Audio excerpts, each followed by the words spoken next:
عليك يعني يكون بين بريدو gracias Valid.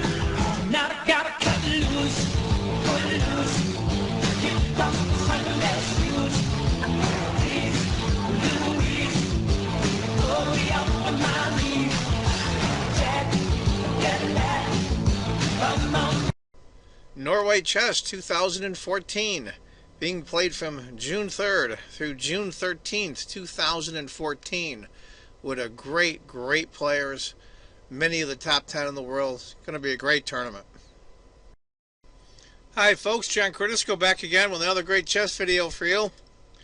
Norway Chess 2014, this is round 1 between the current world champion from Norway, Magnus Carlsen, is white, and black is Giri from the Netherlands.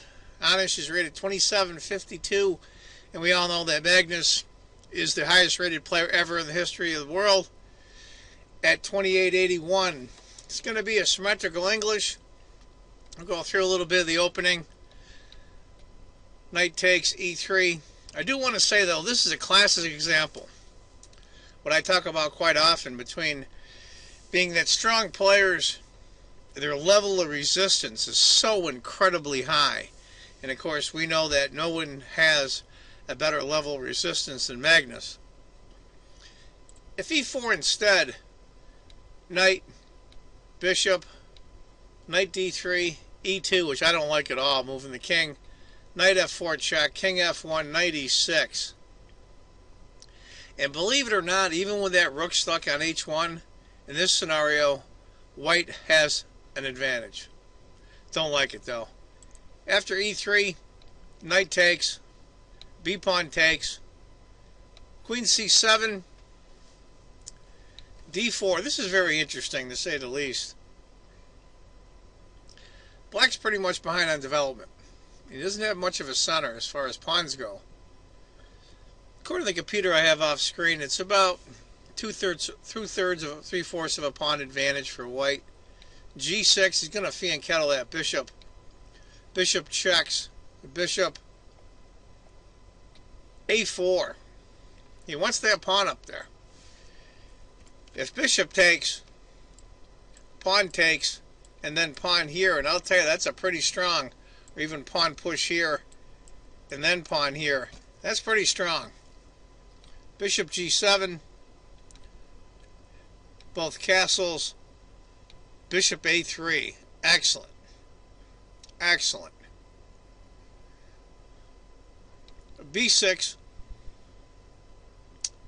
d takes. If computer had suggested if queen had gone to e2 instead, bishop c6. Black's okay. I mean, he's not doing great, but he's okay. After d takes, b takes, queen d5, hitting the rook,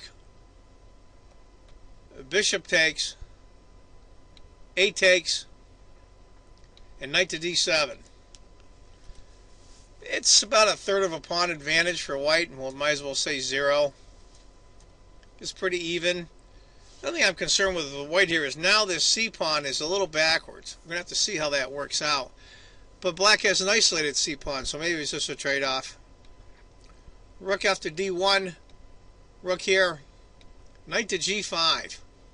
Magnus is really playing aggressive here, I think. Let's go back here. That is the computer's suggestion. Second choice for the computer is queen to c4. I'm not a big fan of either, so obviously Magnus, greatest, highest rated player ever in the history of chess. Who am I going to question him? e6, hitting the queen. Queen takes, b takes. Now that c pawn is going to be a pain in the neck. It looks like he's going to have trouble with defending it, but I really don't think so, because the knight has to move. Now most of us, I think 99% of us right now, what would you do? Rook takes, rook check. Then rook takes. Bishop takes c5, would probably most of us would play.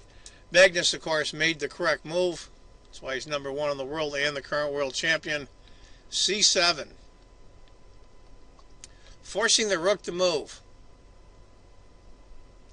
Now this is going to be an interesting series of moves here. f4, kicking the knight. Then black. What to do, what to do. You're white, what are you going to do? You play knight to e4.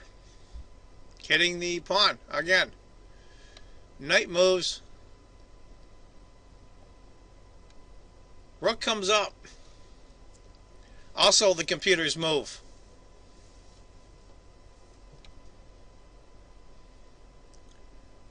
Knight comes back, hitting the rook.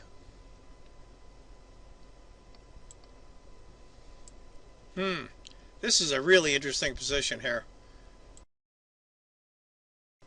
Now I think this is what separates some of the good and great players from myself and some other amateur players, which the bulk of us are. I wouldn't know what the hell to do here if I was white. I'd be totally lost. I'd probably be moving the knight around. What to do, what to do. Magnus decides to go rook a to d1. Logical move, doubling up, threatening the rook. But he gave up the exchange. Now rook takes.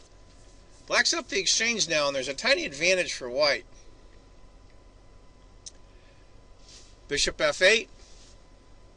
Makes perfect sense. Now if the rook goes to d8, it's not check, and you don't have to take with the rook on c8.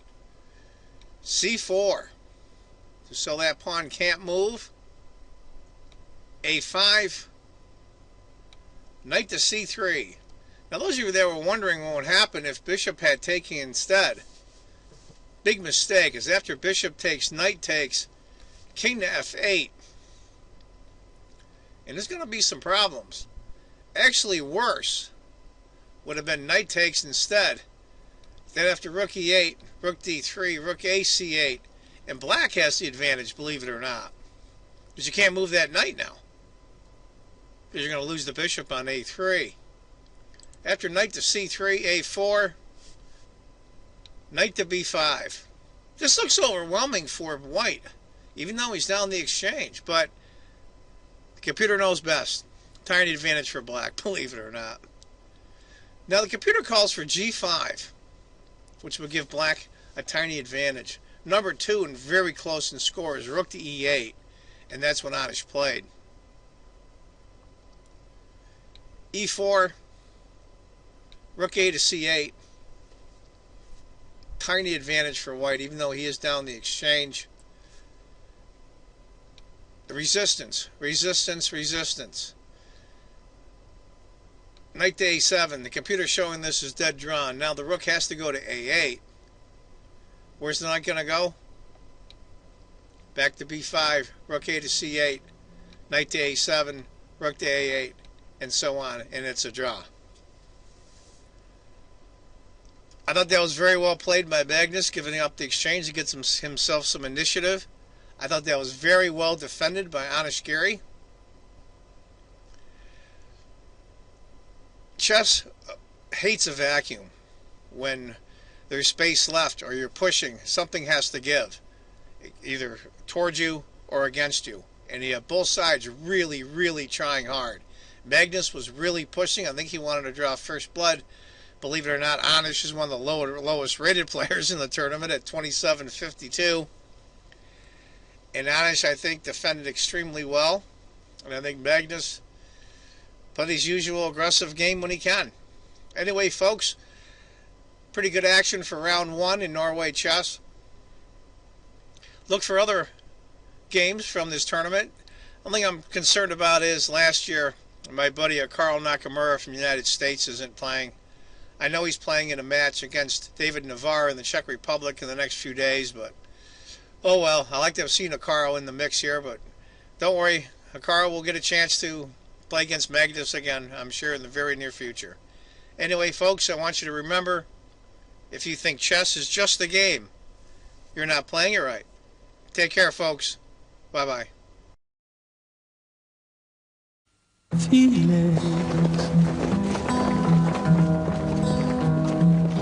nothing more than feeling, trying to forget my feelings of love.